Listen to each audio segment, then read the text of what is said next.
wicked smart, wicked cool, wicked fucking stupid, whatever the fuck. Something wicked.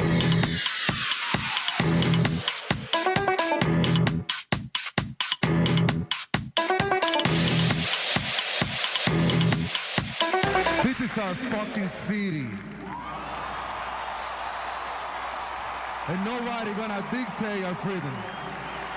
Stay strong. You are now listening to The Wicked Take, a podcast covering everything Boston sports, the city of champions.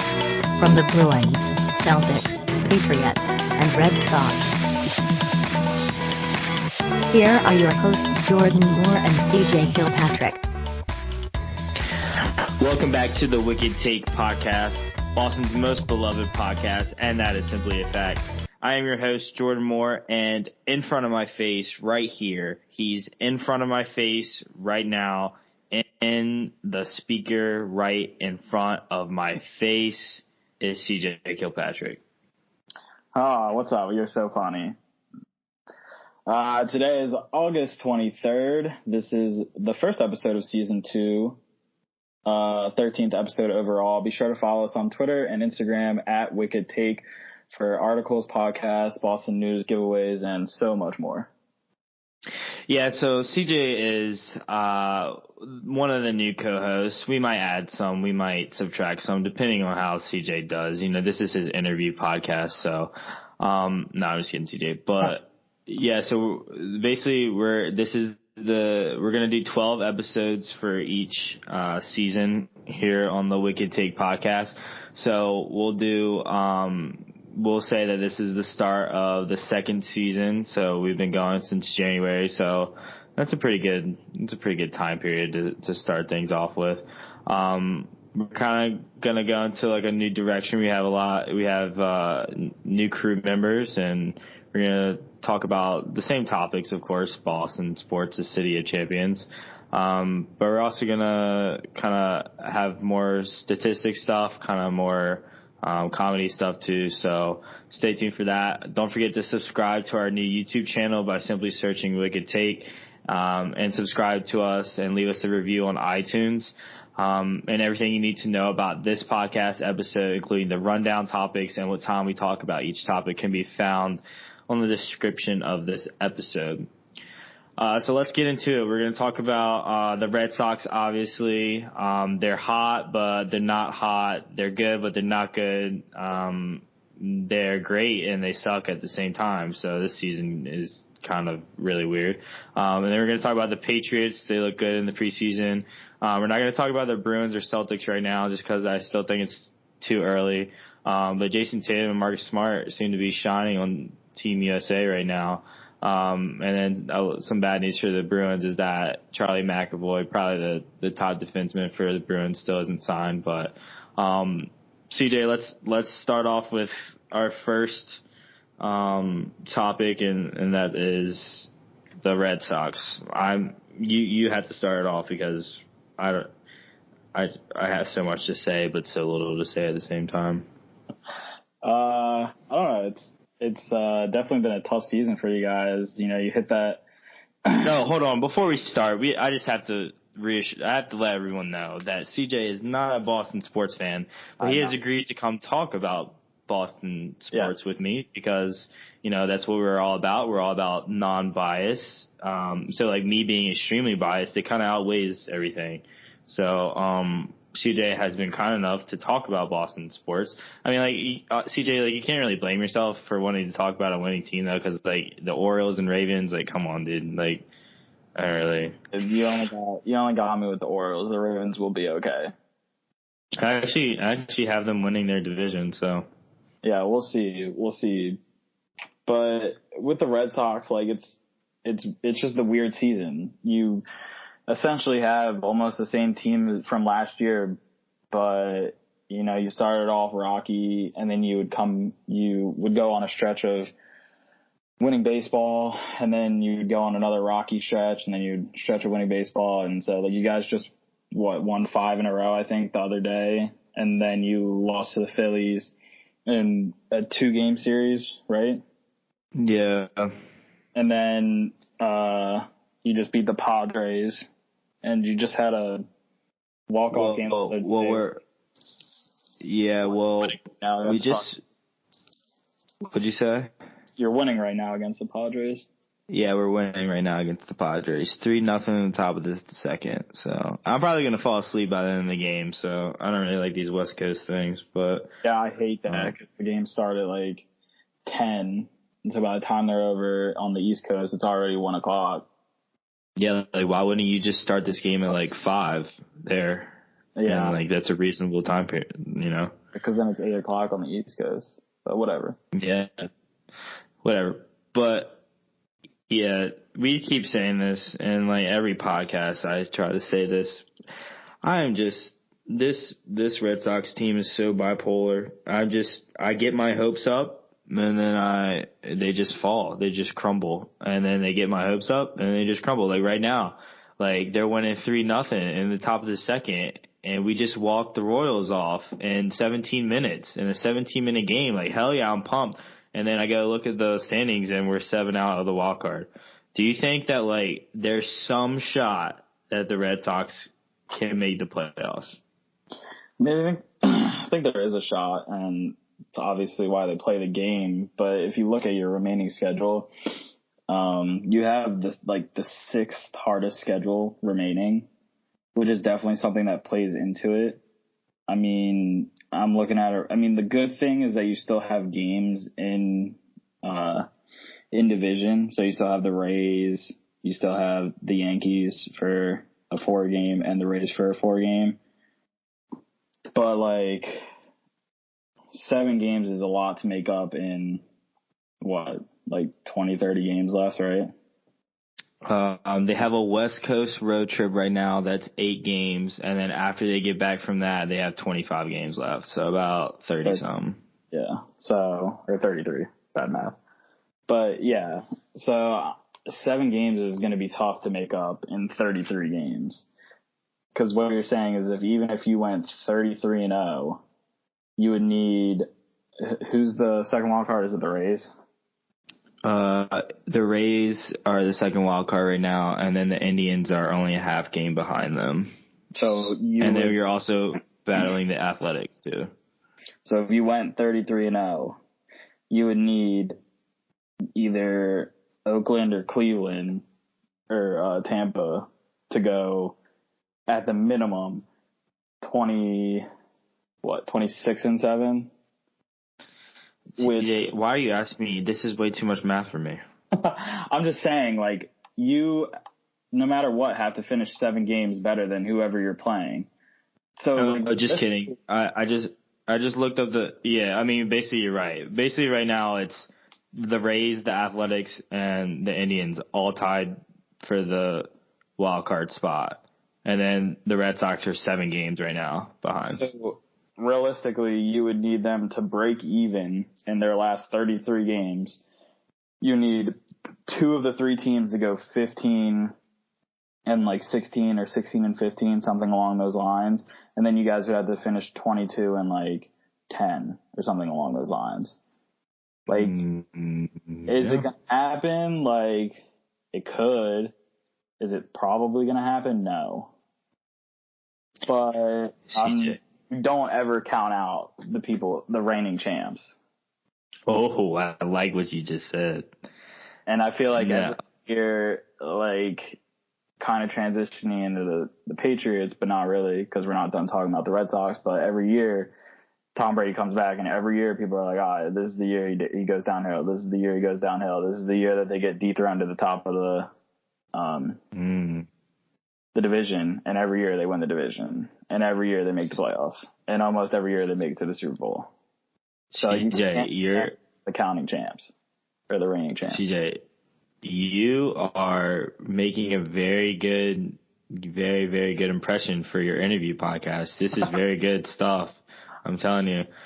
I mean, so what you're saying though is that the Red Sox have a shot. They have a shot. Yeah. They have a shot. It's not a good one, but you never want to count out the reigning champs until they are officially knocked out. You want to know a cool statistic? The Red Sox have a 1.8 chance of making the playoffs. So that's pretty good. You know what I'm saying? That's 1.8% better than the Orioles. Oh, that's true. But I mean, I don't know. I mean, they do have how many games do they have against the Rays? They have So you have 4 games against the Rays. You have 4 games against the Yankees, 3 against the Blue Jays, and like to end your season, you play 3 against the Rangers and 3 against the Orioles. So like, so that's pretty favorable. How is that the 6th hardest schedule? I don't know, but realistically, those 6 games you should be able to go 5-1. I think. I'd say you maybe drop 1 to the Rangers or like 1 to the Orioles. But you go 5-1 if you go 5-1 against the Rangers and the Orioles, you play a 4-game series against the Rays. Say at the worst you split, right? So you're 2-2. So now you're at 7-3. You have a 3-game road trip or a 3-game home series against the Giants. You should be able to sweep them or at least take 2 out of 1. So we'll go 10-2. You play 2 against the Phillies. We're probably going to lose both of those again. You just got swept by them in a 2-game series, so we'll say you split that. We'll say you split this one. Oh, okay. So now you're 11-3. 3 games against the Blue Jays, sweep them 14-3. 4 against the Red Sox or 4 against the Yankees. You split that. You're at 16-5. 3 against the Twins. That's a tough one. Twins have actually pretty well this season. Let's say we won 1 against them. Yeah. Worst case scenario. That puts you at 17-7. 3 against the Angels. Let's say we split. Let's say we go 2-1. Yeah, okay. So then you're at 19-8. You have 2 against the Rockies. I'd say we sweep. I don't know. All right, let's just say we sweep them. Okay, so now you're at 21-8, and then you have 3 against the Padres, and you're already winning the first game against the Padres 4-0 now in the top of the second. 5-0 now in the top of the second. Well, okay. So if you sweep that too, that puts you at... because I think Chris Paddock is throwing one. Is Chris Paddock throwing right now? Who is Sheriff? He is. We're sweeping the Padres. All right, so then that puts you at like 23-10. Oh, so that's a number that we came up with at the beginning. Oh, dude, they're gonna make it. They're gonna make it barely. They're gonna have an away playoff game, but they're gonna make it. If that happens, you're gonna need Oakland, Cleveland, Tampa Bay. You're gonna need 2 out of the 3 to play 500 ball the rest of the way.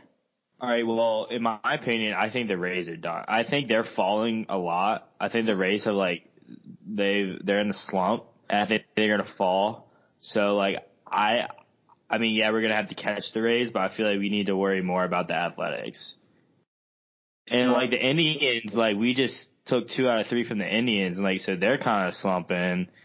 What if? Well, so the Rays have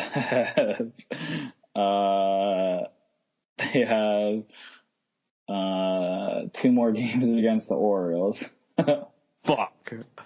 And they just won today 7-1. Can you go to the game because is it in Baltimore? Yeah. All right, CJ, you gotta go to the game, all right, and you gotta wear a Orioles shirt and a Red Sox hat, or vice versa, and you gotta root hard, okay? You gotta on Barstool. I'm good. Honestly, why don't you just go pitch for them? You'd probably be better than them. True. We'll sign our Mac. Got it. The Rays have 2 more games against the Orioles, a 3-game series against the Astros, a 3-game series against the Indians. 3 more. They're fucked. Orioles, we got it. 4-game series against the Blue Jays, 3-game series against the Rangers, 3-game series against the Angels, quick 2-game series against the Dodgers, and then they come to you for 3. Or, well, you go to them for 3. and then they have 2 against the Yankees and then 3 more against the Blue Jays. So they actually play a pretty tough schedule down the stretch. Now it's 6-0 Red Sox. They're gonna blow out the Padres. It's only the top of the second. Chris Patty's getting rocked. Dude, they're gonna do it. They're gonna do it, and people on this listening to this podcast be like, "Damn, they told us they were gonna do it, and they did it." And they have at least 10 very hard games. They have 10 games against playoff teams down the stretch. Yeah, but I think if they do get in the playoffs, all right, let's just say that they do. They're gonna do it by the skin of their teeth. And if they get in the playoffs, that means they're going to go what we just said. They're going to have to go what we just said. That's 25-13, right? Or something like that. 23-10. 23-10. So if they do, that means they're hot. And you don't want to face the hot team in the playoffs. So, if they get in the playoffs, they're automatically a threat to win the World Series. Yep. They have to be. This is simply a fact. The Athletics only have 2 series against playoff teams, and one of them is a 4-game. It's a 4-game against, I believe, the Astros, and then a 3. Yeah, they just almost swept the Astros. A 3-game against the Yankees. Yeah, I think they just took 2 out of 3 from the Yankees, so I think that the A's are easily going to get in. I don't know. But so the Red Sox have a 0.8 chance of winning the World Series. So there's a shot, you know what I mean? Start betting. That's what I would say. Oh. The Indians also have the Indians have 3 games against the Rays, 3 against the Twins, another 3 against the Twins, 3 against the Phillies, and 3 against the Nationals. So they have 1, 2, 3, 4, 5 series versus playoff teams.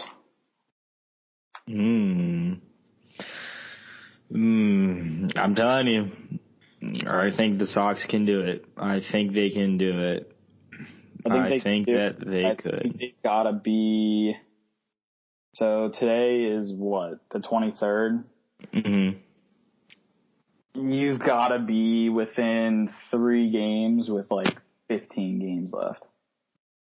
Yes, see, that's the other thing. So 7 games back right now is pretty hard. I feel like that's just a daunting number. So let's say, okay, they win this game against San Diego. I don't know what the Rays and what did the Rays, all right, it doesn't really matter. So let's just say today, so they won already. Okay, so, all right, let's just say that the Indians played the Royals today. Did the tornado just go off in your microphone? Jesus. I don't know what that was. The Indians already played and won, and the Athletics don't play until tomorrow. Okay, still pick up a half game on them. All right, so we don't even have to.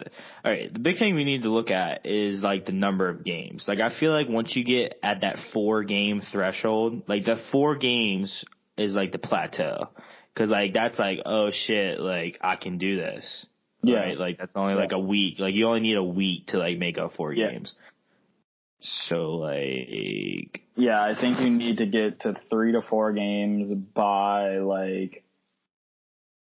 15 games left.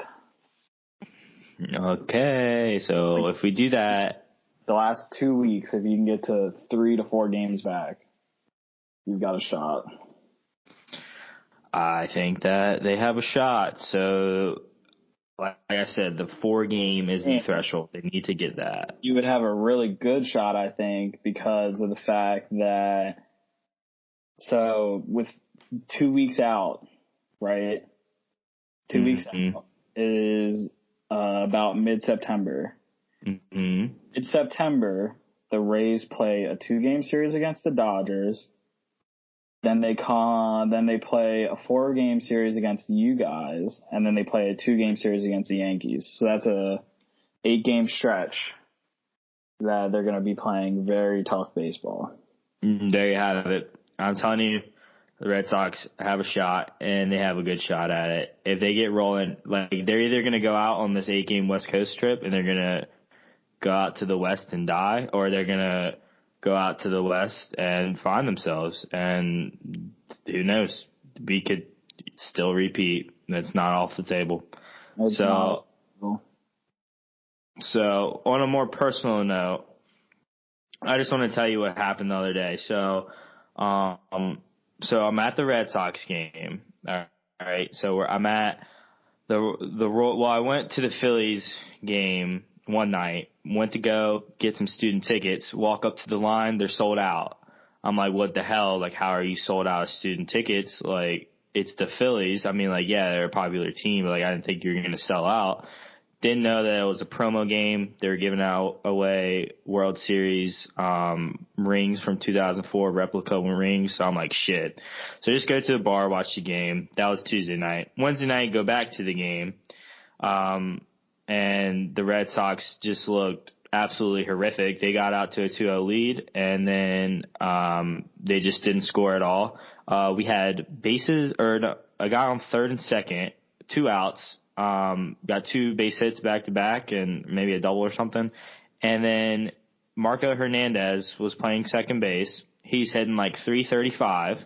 And only like, I think he has over 150 at bats, but he doesn't have, 150 at bats at this point of the season isn't even that much, compared to, normal starters on the team. Alex Cora takes Marco Hernandez out of the game and pinch hits Chris Owings. Now, let me just tell you, Chris Owings is batting under 120 in 170 at-bats, or under 160 at-bats.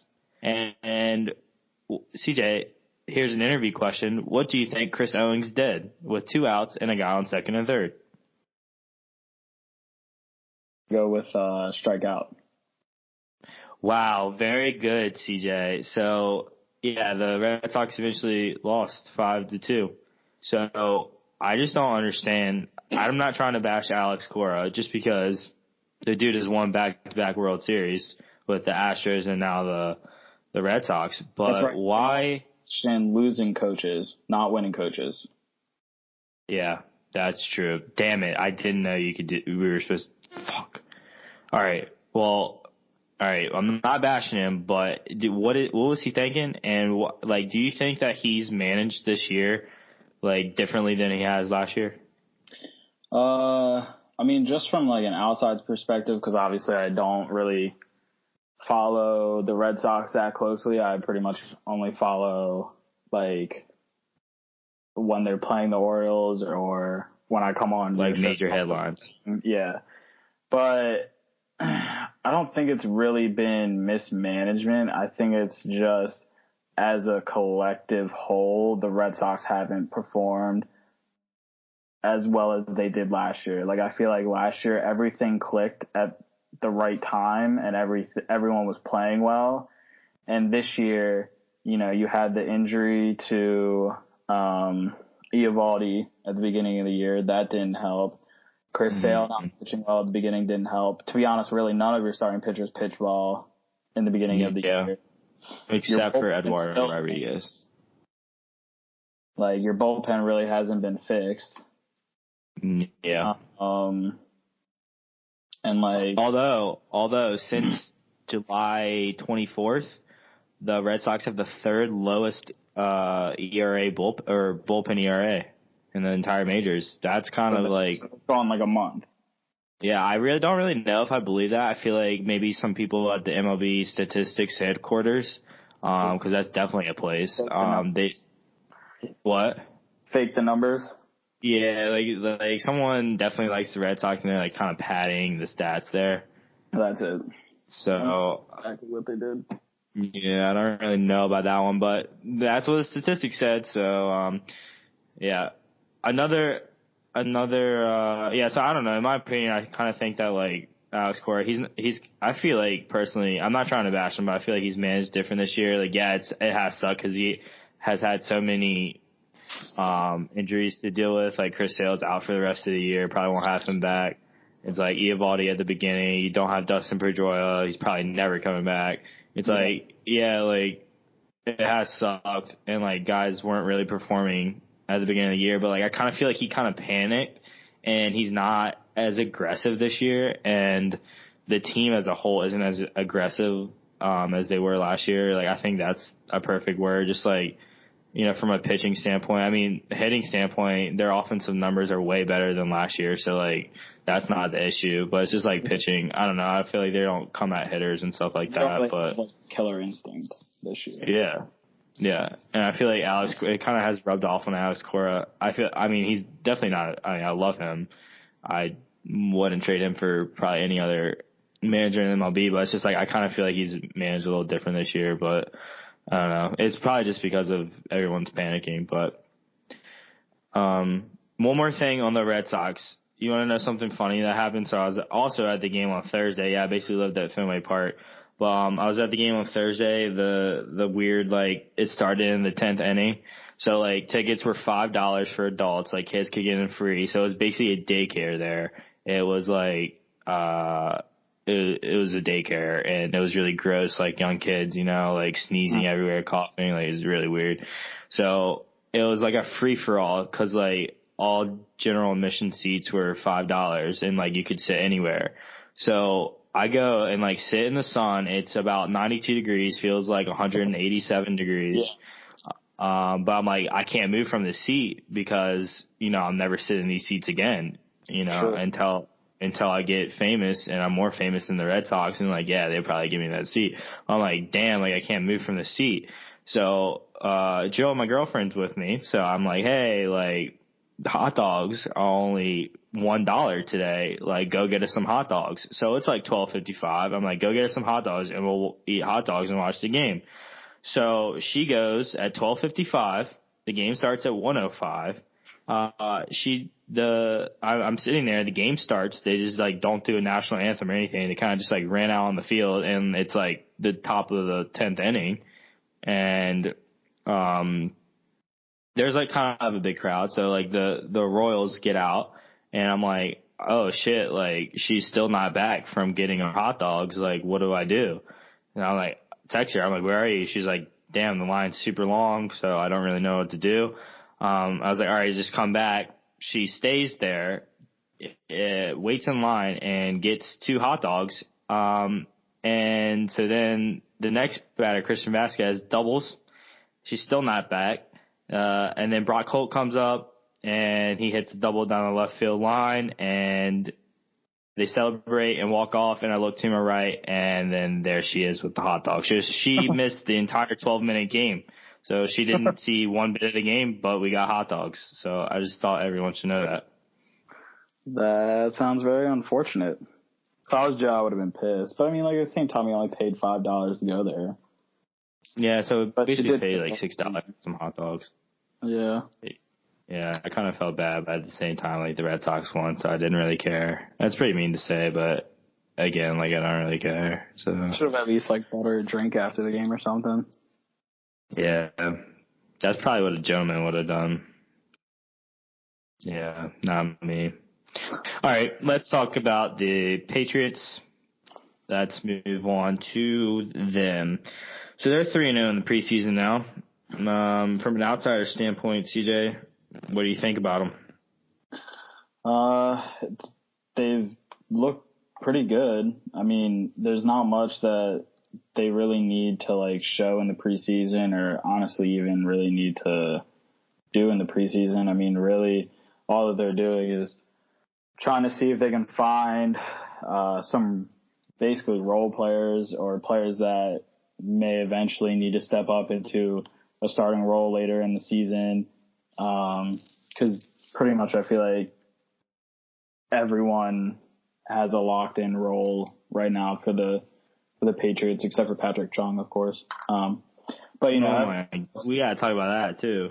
Everyone else I feel like has a role, and so right now, I feel like a lot of people are just auditioning. Like, you guys aren't a typical, like, I feel like half the other teams are in your position, and the other half, like, teams like the Giants or teams like the lesser tier teams like the Dolphins, like, they're trying to still find people to start for them. But teams like the Patriots, they're maybe trying to find 2 people to start for them, maybe 2. Where I feel like in a lot of other teams' camps, like, there are position battles at every position. Yeah. So, I mean, you've had some pretty good rookies stand out, like Winovich and Myers. Yeah, dude. Honestly, like, watching Chase Winovich from Michigan on that defensive front, like, he's so fast off the edge. It's like I was at the Patriots game too, and like, watching him live, watching football live. Also, like, by the way, is so much different than watching it on TV. Like, I know that's, like, cliche to say, but it's so much faster and guys are so much bigger, and I just feel like it just, like, brings a whole different element to, like, a football game. But, like, watching Chase Winovich off the edge is just remarkable. Like, he's the kind of guy that, like, I would want, you know, like, on my team, obviously. And I think, like, the Patriots are definitely going to keep him, and he's going to be, like, a pivotal part to their defense this year. But, like, he's just, like, a hard-nosed guy that doesn't care, like, what he's going to get himself into. Like, he's just going to hit, and, like, he doesn't really care what he hits.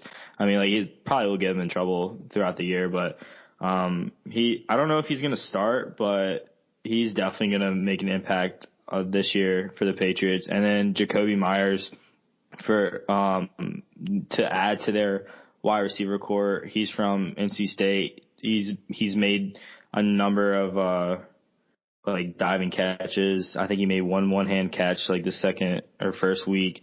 And he's a huge standout rookie that'll make some noise. And, like, I don't really know if the Patriots are going to keep 3 quarterbacks because they have Brian Hoyer as their backup right now. And they usually don't keep 3 quarterbacks. But Jarrett Stidham from Auburn is having a very, very good preseason. I mean, he's led them basically to 3 wins now. I know Tom started basically the whole first quarter yesterday in the win against the Panthers, but, like, I mean, Jarrett Stidham has led the team basically the whole rest of the way. So, in my opinion, I think that Stidham should just be the backup, and then, like, you keep Hoyer as a third quarterback just in case, like, you know, you want some veteran presence. I think that they should keep 3. But he's kind of the guy that I think needs to just sit back and learn from Tom Brady, and hopefully that he, like, you know, the Patriots keep him, and then he's, like, the answer after they leave. But I don't know if you saw any of the Patriots game or if you've seen any of these guys being from the outside, CJ, but I've seen a couple of them. I know that Myers has really impressed a lot of people from the wide receiver position. I know Winovich has been crazy off the line. But yeah, I mean, like, you guys, you're so deep at wide receiver already that it's going to be kind of hard for him to make an immediate impact. And, like, you hate to see it's almost going to take I feel like an injury for Meyer to be able to, like, actually impact like regularly and, like, in the regular season, because you just got Josh Gordon coming back. So as long as he can stay off the damn weed, you'll be okay. You have Marius Thomas and Julian Edelman. Yeah. Not to mention Philip Dorsett still. Yeah. So, like, and your N'Keal Harry, your draft pick. Yeah, I was gonna say him. Like, it's definitely gonna be at the top. It's definitely gonna be Julian Edelman and N'Keal Harry from Arizona State. He's another guy that has really done really good in the preseason. I think they kind of expected that when they drafted him in the first round. But so I think, like, at the top, it's definitely gonna be Edelman and Harry, and then Dorsett's probably gonna be at the third wide receiver. And then like Josh Gordon's definitely going to be like around 3 or 4, I would say. Obviously, like would be like one of your best wide receivers. Is just like, I mean, he's been out of the game for, basically a year and a half, really. So it's like, how much can he do at the beginning? So, and then, I mean, not to mention Demaryius Thomas. They also have that guy, Cam Meredith from the Saints, but I don't really know if he's going to make the team. But I mean, like, dude, like, I mean, this is probably one of Brady's, like, deepest receiving cores that he's ever had. Yeah, for sure. So it's definitely going to be interesting because I feel like in previous years too, like, he's always done a good job of spreading the ball. Mm-hmm. And I think that's one of the best things about the Patriots, and the reason why they always have success is because they have this, it's better than the next man up situation because it's selflessness. Like, they could give two shits about their stats. Their only goal is to win the Super Bowl. Yeah. Yeah, I think that's just a big thing about, like, the Patriots culture. Like, it's cliche to say, like, again, but it's, like, the truth. It's, like, they're a reason, like, that. It's a reason why they're at the top every single year. Like, for the past 5 years, they've been at least in the AFC Championship. 9 years, right? They've been in the AFC Championship or something like that. Something crazy like that. I don't know. I forget what the stat is. They won the division 10 years in a row. But, I mean, it's, like, I don't know. It's just, like, the whole culture thing, like, they do, like, they're, like you said, like, they're selfless. Like, I mean, it's pretty cliche to say again, but it's like they all don't care about their personal stats or anything like that. Like, they just want to win a Super Bowl. So, I think it's definitely going to be interesting. I feel like the Patriots have to be the favorite. I think the Chiefs are the favorites to win the Super Bowl right now. I don't really know who makes that up, but, I mean, like, with this depth that they have and these new rookies, like, they have a veteran presence, but they're still young too at the same time. So I don't see how you can't say that they're the favorites, but, I don't know. I feel like everyone's definitely very excited to see how it'll pan out. Yeah. But do you think Josh Gordon can stay off the weed? Is this his last shot? I don't know. I mean, like, from what I was reading, I'm pretty sure that, like, I feel like it is his last shot. Yeah. Like, it has to be. Yeah. Like, the guy's been given so many shots to come back, and he's really squandered them all. I mean, but like the first time when he came back and he went to the Patriots, the only team that I feel like can fix him is the Patriots. Yeah. True. I mean, that. If there's anyone in the NFL that can fix him, it's Bill Belichick. Yeah. So, I don't know. Maybe the first time he didn't buy in fully to, what you guys were preaching, but if he can buy in, I think you guys will be okay. And I think. Yeah. Like, what was, when he came back, like, it was something about he had depression or something like that? Like, what was the whole thing with that? I don't even remember, but it was something about he had, like, depression or, like, personal issues or something like that. But I mean, like, I'm not trying to assume anything, but I feel like, it was definitely kind of drug related. And, like, I mean, like, let's all admit it, like, the guy definitely has, like, some kind of problem. Like, it doesn't make him a bad person or anything like that. But, like, I mean, I think this is his last shot at, some kind of career in the NFL. So. Yeah, and it's just sad because, like, he had such a bright future because he really killed it in Cleveland. Yeah, for a couple of years. I feel like he's the kind of guy that, like, I don't know, in my personal opinion, like, I would relate someone like him in his early years in Cleveland, like, when he was dominant. Like, I would relate him to Larry Fitzgerald, and, like, he could have been that kind of player for a team. Yeah. And it just kind of sucks to see that kind of happened to him. So much. Yeah. But I don't know. I feel like, who do you have in your AFC Championship game? You gonna go? You're gonna go Ravens? They're still too young, and I don't think they have enough on defense to make it there. I think the Chiefs are. I think the Chiefs are like a solid lock. To me, I think. Well, I mean, like it still depends on like what seeds everyone gets, because I think that can make the games obviously more interesting and more competitive. Yeah. But I mean, I would probably go with the Chiefs and the Patriots. Yeah, I think what's gonna stop the Chiefs too. I mean, it could even stop the Patriots, but it's like, I mean, even relating back to the Red Sox, like high expectations definitely doesn't help anything. So I mean, both the Patriots and Chiefs are gonna have to live up to those high expectations, and like the Chiefs being such a young team, I don't know how they're gonna adapt to that. I mean, like the Patriots, I feel like we could say that they've had that every single year for like the past 10 years almost, so it's nothing really new to them, but that's kind of the thing. Like, I don't really know. I think the Chiefs might struggle a little more than people think just because of the high expectations. Hey, you know what we should do? We should get some insider knowledge on the Chiefs. You know, I did ask him. I did really? ask him, but what did he say? He said that he can't until after the season. So, me and CJ have a friend that works for the Chiefs. I don't know, what does he do for them? I don't know, but he's on the field all the time. He works with the quarterback. Does he really? Yeah, I was talking about it.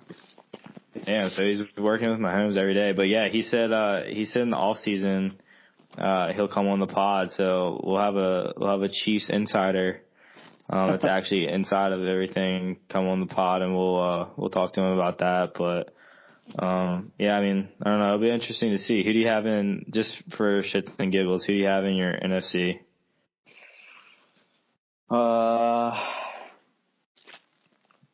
Fuck. Who do you have? I'll start with you. I'd say I have the Saints against the Rams again, just as a rematch. But I had the Rams as being the 1 seed this year, so they have to go to LA, and I still think the Saints win. So I have the Saints Patriots in the Super Bowl. I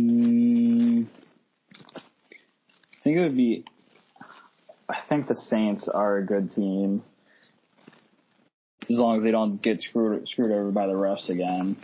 Yeah. I think New Orleans will burn down if they do that again. Yeah. I don't know. If Chicago could figure out a kicker. True. I don't know. They have a really tough schedule this year, though. I was looking at the schedule the other day. I mean, they already have a kicker on their roster. Forgot about Kareem Hunt. So, you know. Oh, true. They have a really good kicker. Damn. But so they're probably going to win the Super Bowl, honestly. I think they could have a shot. I think the Falcons might be able to bounce back this year after having a pretty disappointing season last year. The Rams, the Rams, I feel like it's going to depend on Todd Gurley, because you saw how dominant he was during the season, and then he got the playoffs and he was gone. Going back to baseball real quick before we end it, I'm watching. Have you watched any of these games with these ugly uniforms? No, but I do not like the player weekend uniforms this year. Dude, okay, what I don't get is, like, there's one team in all white, one team in all black, but why do they have black pants, first of all? And some people have, like, black helmets with their, like, some of the Red Sox have black helmets with their uniforms, and then some of them have, like, the regular navy blue helmets. Yeah. The jerseys kind of remind me of, like, throwbacks, almost. Yeah, I think that's what they tried to do. But, like, it's not very good whatsoever. Not at all. And I like how all the uniforms last year were, like, very colorful, and, like, you could tell which teams were which and everything like that. Yeah, I liked last year's a lot. You want to know what you want to know what they remind me of this year? A white hefty trash bag versus a black hefty trash bag. I mean, it's exactly what it looks like. And you don't know what's also crazy? So, like, I'm watching the game right now. Red Sox are in all black. Padres are in all white. Position players have white hats with their all white uniforms, and then the pitcher has a black hat. What? I don't get that. I get why they have a black hat, but that's so stupid that. Oh, because of the ball. Yeah, but why would you do that? You know, as ML, like as an organization, that the pitcher cannot have a white hat. So why the fuck would you make the position players all wear all white pants, white jersey, white hat, and then just have the pitcher wear a different colored hat? That's stupid. Dude, that makes no sense, and I'm so pissed I didn't know that it was because of the ball coming out of his hand. Dude, a white hat like that doesn't even make that much of a difference when you're a hitter. Yeah, I don't think it does. Dude, I mean, the Orioles have a white panel on the hat, on the front. True. Like, I think they're the only team that has, like, a white hat, but it's really not that big of a deal if you have a white hat. Yeah, I don't get why folks get so, like, butthurt over it. That's really stupid. All right, well, you've all the listeners have listened to CJ's tornado sounds for the whole night, so we'll wrap it up. We'll give you a break from that. CJ, thanks for coming on, and we'll get back with you within a few days to let you know if you've moved on to the next round, okay? All right, thanks. Try to do better next time. Yeah, so just here's our handshake right here, and we'll let you go. But you have any? Yeah. Because what? I said technically this is my callback because my first time was last time. True. Okay. So we'll let you know within the next few days if you've got the position. Did you have any questions for us? Yeah. Will you fly me out to Boston? I've tried to invite you multiple times up to Boston so that you can just catch some of the Red Sox games, especially if they're going to make this run, and you continuously deny me. The Orioles are coming for the last final 3 games of the season. Why would you not want to come watch that? Because I work. No, that's not an excuse. This is your job now. You need to come for a live podcast. You're right. I do need to make it up there. Dude, you could come for a live podcast and we could sit outside Fenway and interview people. That's it. So that's way too much work. Here. Yeah, that's way too much work. Definitely not doing that. But we could do a live podcast. So if you want this job moving forward, you need to make a commitment to come up here and see me again. So, sounds good. All right. Well, that'll wrap it up. Follow CJ on Instagram and Twitter. What's your at, CJ? I think they're the same thing. I think it's CJ Kilpatrick 19. All right, well, follow him. Follow me at iJordanMoore on Twitter and Instagram. Follow at Wicked Take for articles, podcasts, Boston news, giveaways, and so much more. This podcast is available. Well, you would already be listening to it, so I don't really know why I'm telling you, but it's available wherever podcasts are found.